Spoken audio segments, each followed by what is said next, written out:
भाषा शिक्षण के इस विशेष सत्र में आप सबका स्वागत है। आज के इस सत्र में मैं कुछ सफल प्रतिभागियों अर्थात जो लोग एसएससी जूनियर हिंदी ट्रांसलेटर के 2019 की परीक्षा में सफल हुए हैं और अच्छे अंकों से सफल हुए हैं, आज हम उनसे आपकी बात कराएंगे और सफलता के गुर जो उन्होंने अपनाए हैं वो आपके साथ साझा करेंगे।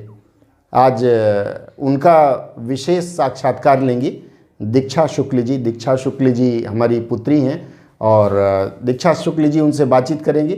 बाकी जो लोग हैं उनसे आप अपनी बात सुनिए और आपकी कही बात हम उनसे पूछने का प्रयास करते हैं। आइए मिलते हैं दीक्षा जी से पहले और फिर बाकी उनसे बनी। नमस्कार, चलिए आज की वार्ता शुरू करते हैं। हमारे साथ निशा दीदी हैं, पंकज भैया हैं, नंदनी दीदी हैं, सीमा दीदी हैं। सीमा दीदी, आप अपने बेसिक क्वालिफ़िकेशन के बारे में कुछ बताइए। जी ज़रूर। सर को मेरा प्रणाम और तुम्हें बहुत स्नेह। मेरा बेसिक क्वालिफ़िकेशन है, मैंने ग्रेजुएशन किया है और मास्टर्स मैंने हिंदी में किया है। फिर मैंने बीएड और एमएड की शिक्षा भी प्राप्त की है। आपने बताया कि आपने एमएड किया है, तो आप आप कहीं पढ़ाती भी होंगी। जी ज़रूर। मैंने एमएड किया है इसीलिए क्योंकि मैं एडुकेशन के बारे में ज़्यादा से ज़्यादा जान पाऊँ और फ़िलहाल मैं वर्तमान में अभी टीचर्स ट्रेनिंग कॉलेज में कार्यरत हूँ। आपने एसएससी की परीक्षा पास की है, इसके लिए आप समय कैसे निकालती थी? जी, अगर जीवन में कुछ करना है तो समय तो निकालना ही पड़ेगा और मुझे भी अपना मुकाम हासिल करना था, तो जैसे हो मैंने अपना समय निकाला। उन्हीं क्षणों में से मैंने अपना कुछ अनमोल क्षण निकाला और आज मैं यहाँ पर हूँ।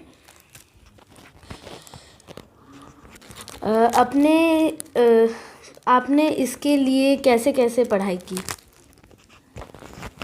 जी, मैंने इसके लिए सर का तो निर्देश रहा ही है हम लोगों के लिए और कुछ अपनी कोशिशें।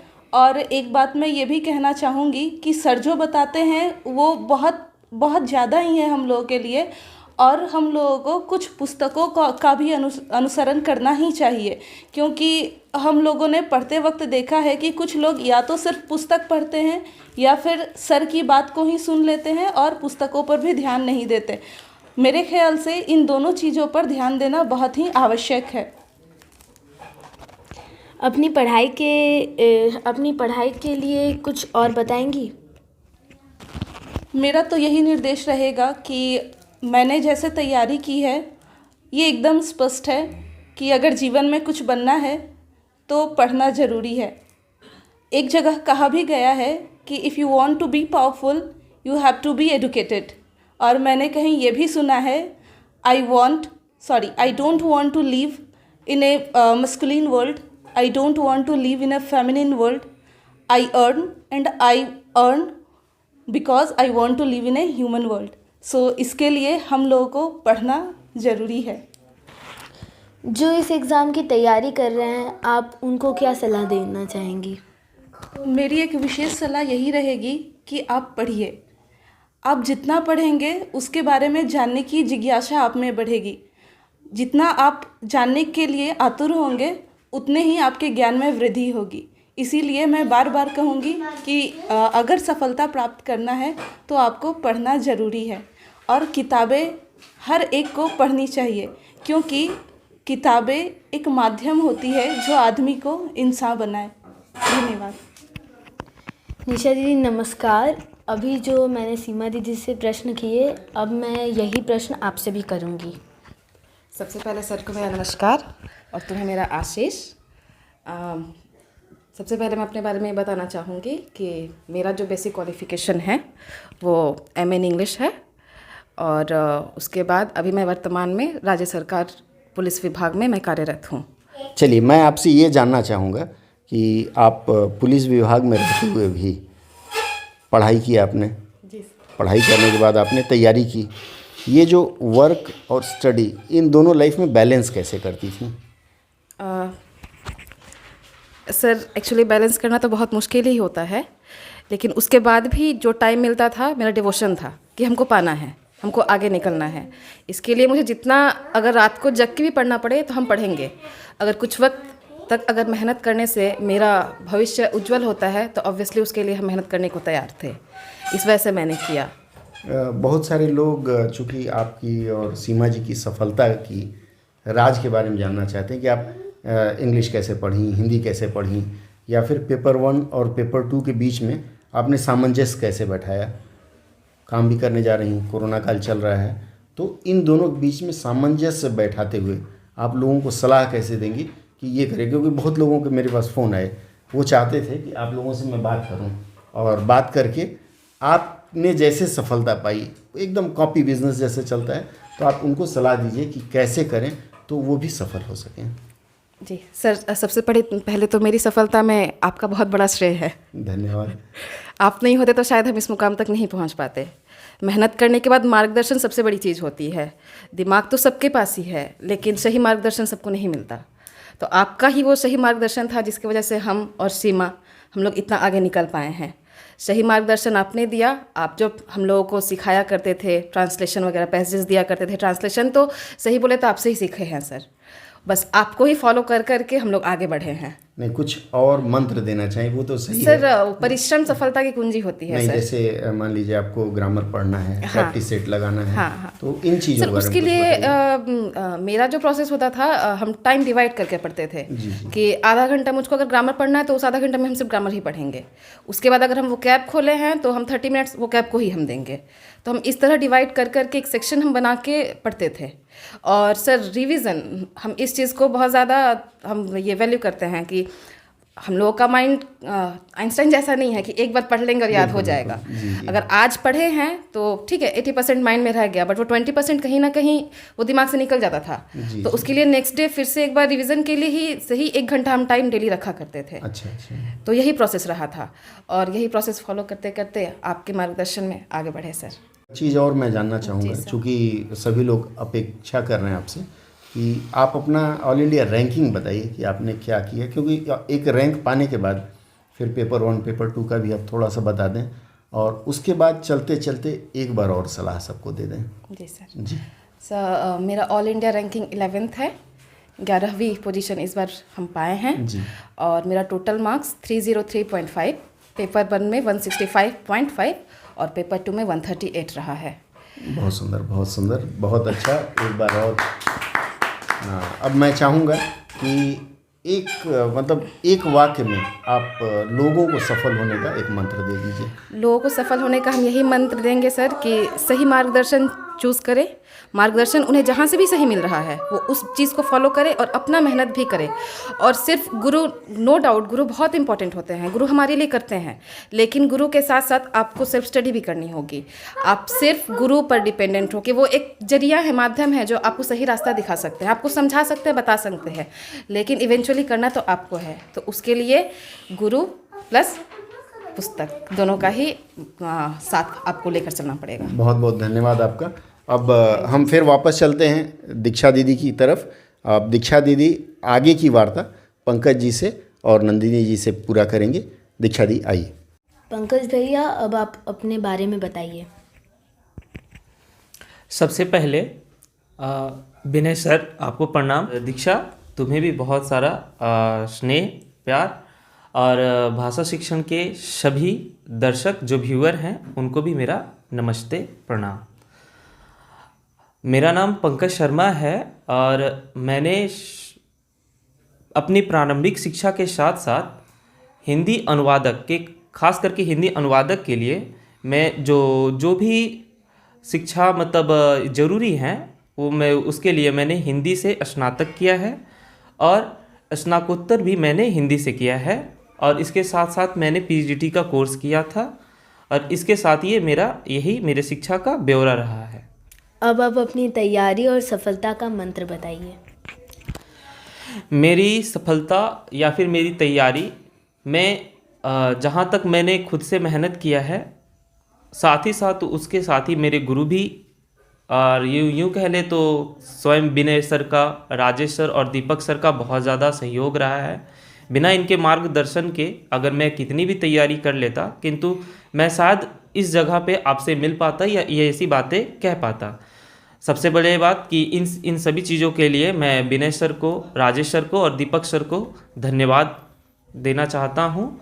और मेरी तैयारी शुरुआती दिनों में बहुत अच्छी नहीं थी। मुझे नहीं मालूम था कि मुझे क्या करना है। मैं भी बाकी तमाम बच्चों की तरह जो इस परीक्षा में भाग लेते हैं, मैं भी उनकी तरह ये सोचता था कि मुझे क्या पढ़ना है, कैसे पढ़ना है। मन में कई तरह के क्वेश्चन होते थे, बहुत तरह के सवाल होते थे और बहुत तरह की समस्याएं भी हमारे सामने थीं। कभी कभी तो मन करता था कि इन सभी चीज़ों को छोड़ करके मैं आगे बढ़ जाऊं, किंतु फिर मुझे लगता था कि नहीं, अगर जीवन में कोई उद्देश्य है और किसी मंजिल को अगर पाना है तो हमें अपना मेहनत जारी रखना होगा और कभी भी हिम्मत नहीं हारनी है।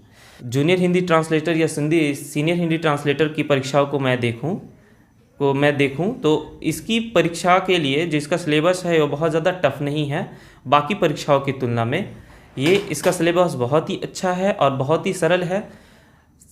तैयारी के लिए बहुत ज़्यादा प्रेशर अपने आप पे नहीं लेना है, किंतु हाँ, एक चीज़ हम लोग को हमेशा ध्यान में रखनी होगी कि कोई भी चीज़ हम लोग को अगर तैयारी कर रहे हैं तो उसको रेगुलर बेसिस पे एक फ़्लो में हमको करना है। ये नहीं कि आज हम तैयारी शुरू कर रहे हैं तो 1-2 दिन का गैप ले करके फिर से हम तैयारी शुरू करें।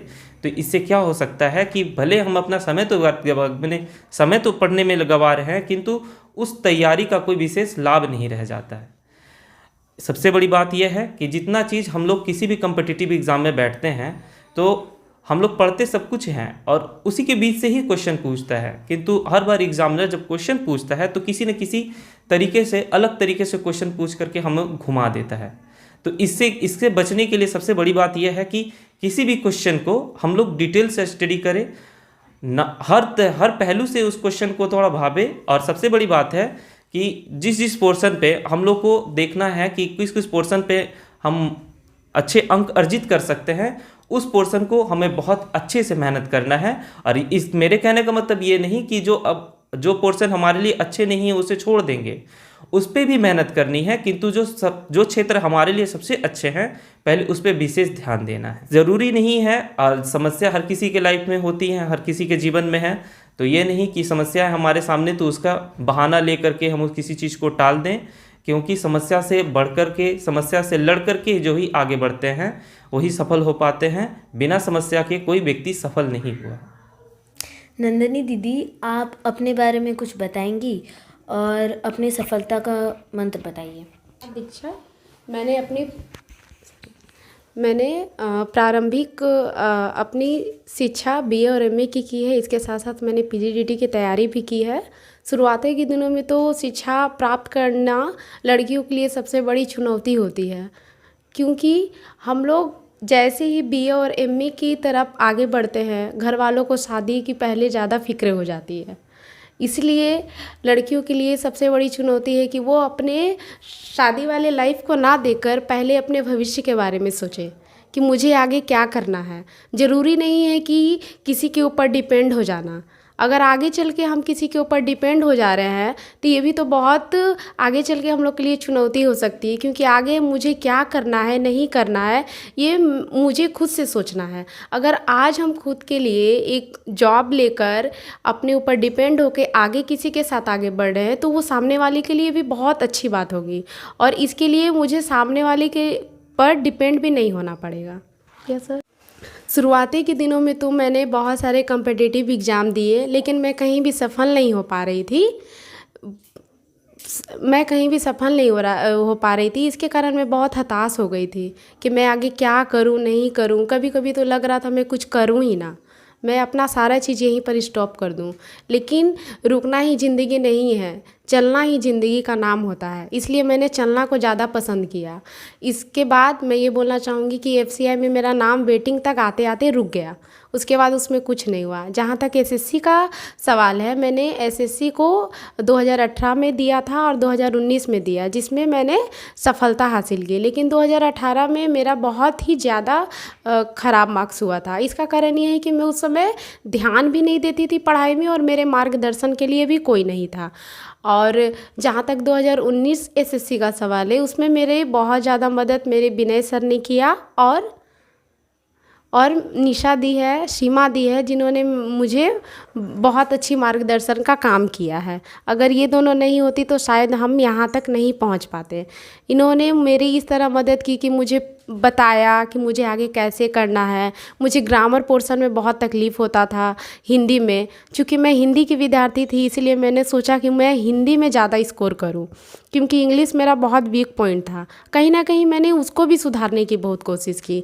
हिंदी में मैंने बारीकियां से सभी चीज़ों को पढ़ा। जहां मुझे तकलीफ़ हुआ वहां मैंने सर से, अपनी दीदी लोग से, सीनियर लोग से मैंने पूछा, उसको ठीक किया। और जहाँ तक इंग्लिश का सवाल है, इंग्लिश में भी मेरा निशा दी ने बहुत मदद किया।